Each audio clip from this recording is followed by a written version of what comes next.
Ever since Wicked redeemed the Wicked Witch of the West, producers have been eager to improve the reputations of other pop culture villains. Because they weren't written with the same care and attention, the films flopped. And so it goes for Maleficent, the latest behind-the-scenes drama. Flipping the story of Sleeping Beauty, Disney's new savings bond tries to show that the evil Maleficent was just misunderstood and unloved. Instead of targeting the one who spurned her, she goes for young Aurora, a girl who had no beef with the black-draped woman.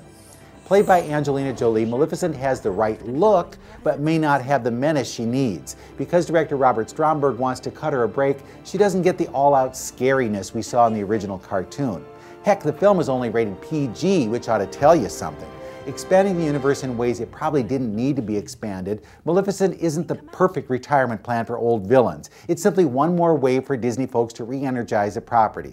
And somehow, we're not buying.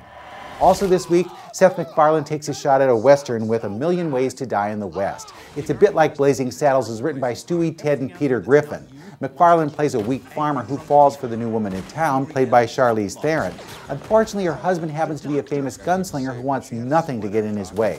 Connect the dots and you can easily see how closely MacFarlane, who wrote, directed, and stars in the film, watched Mel Brooks' film. Neil Patrick Harris gets a chance to try out his Harvey Korman chops, and Amanda Seyfried and Giovanni Ribisi are allowed to play the innocents. Liam Neeson, though, bears watching as a gunslinger, particularly since his participation ushers in a series of surprise cameos. Now, if you haven't seen one of the film's trailer, just know MacFarlane isn't afraid to go anywhere to get a laugh. Before the last bullet, you'll have a chance to discover just who forgives MacFarlane for all those snarky Family Guy references. A worthy summer film? Well, you bet. It's just too bad Maleficent wasn't given as much care. With your movies in a minute, I'm Bruce Miller.